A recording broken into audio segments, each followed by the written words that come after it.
In this lesson, you will learn to factor a quadratic trinomial and solve to find the zeros. So zeros of a function are the x values that make y equal 0. So when we are looking at a parabola or a quadratic function, we are looking where the parabola crosses the x-axis. So we can see that the parabola crosses the x-axis at 2, 0 and at 6, 0. So when x equals 2 and y equals 0, we have the ordered pair 2, 0, which we call a zero or a solution or a root. We also have when x equals 6 and y equals 0, the ordered pair 6, 0. So both of these are what we call zeros, roots, or solutions to a quadratic function. There may be 0, 1, or 2 real solutions to a quadratic function. So let's look at some examples. So if we were to have this parabola, we can see that it never crosses the x-axis. So this would have no zero, no solution, or no roots. Given this parabola, we can see that the vertex crosses the x-axis at the point 2, 0. So in this situation, there is only 1, 0. And in this parabola, we can see that it crosses the x-axis at -4, 0 and at 1, 0. So this parabola has 2 zeros. So when we are factoring x squared plus bx plus c, we are then going to determine two numbers that add up to the middle term and multiply to the last term. So given x squared minus 4x plus 3, we are going to look at our middle term, which would be -4x. So we're going to take that coefficient of -4, and our last term is +3. And so one way of doing this is to organize it in kind of a crisscross situation so that we can organize our numbers a little bit easier to see. So if we need it to add up to our middle term, so I'm going to put my -4, and then I'm going to put my +3 at the bottom. So the -4, we're trying to find numbers that add up, or that the sum is -4 and the product is +3. So it's much easier when you're working with these to find numbers that multiply to whatever that goal. So I'm going to look at what numbers can I multiply together to get 3. So in this case, I can multiply 1 and 3 together to get 3. So then how can I make 1 and 3 add up to -4? So then I'm going to place my 1 and my 3. And so we need these numbers to add up to -4. So in order for that to take place, both of the numbers would have to be negative.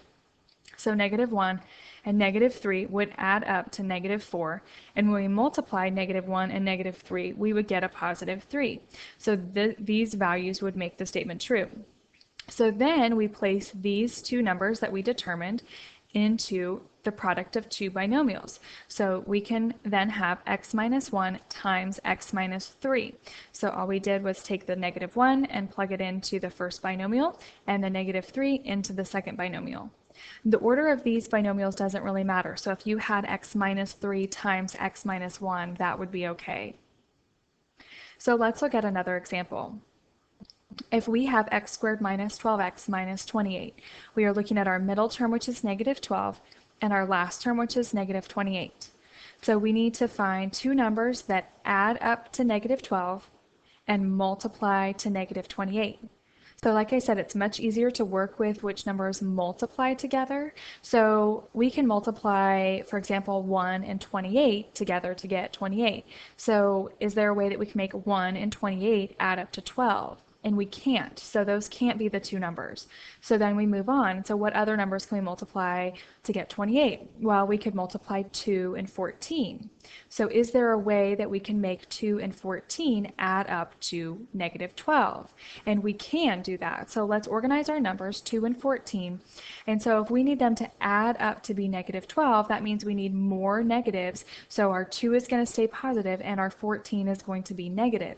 So to double check before we put these in our two binomials, if we have 2 minus 14, or if we add those together, 2 plus -14, that would give us a -12. And if we were to multiply 2 and -14, that would in fact give us -28.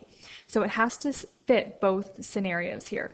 So then we just place these in the product of two binomials. So we would have x plus 2 times x minus 14.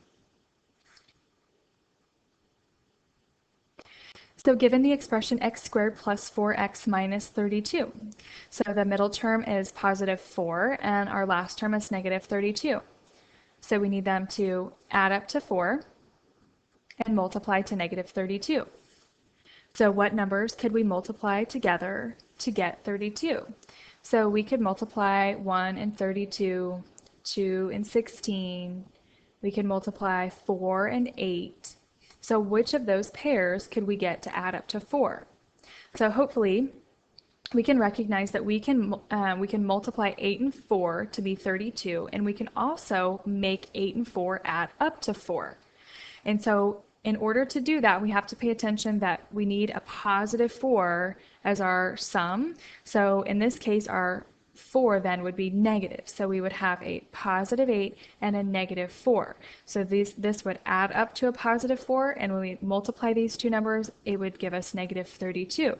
So we could make this x plus 8 times x minus 4. So now we are going to use what we just did with factoring and now solve to find the zeros. So in this case, when we are factoring each quadratic trinomial, we are then going to set each binomial equal to 0 and solve for x, because remember we want our y to be equal to 0. So if we were given the equation y equals x squared plus 11x plus 18, so we're going to do the same thing that we did before and factor this expression, so the x squared plus 11x plus 18. So our middle term is 11 and our last term is 18. So we need two numbers that add up to 11 and multiply to be 18. So hopefully we can recognize that if we multiply 9 and 2, those will multiply to be 18 and we can add up to 11. So they're both going to be positive. So we could then write this as the product of x plus 9 times x plus 2. So the difference in this situation that it said equal to y, so recall that we need it to be equal to 0.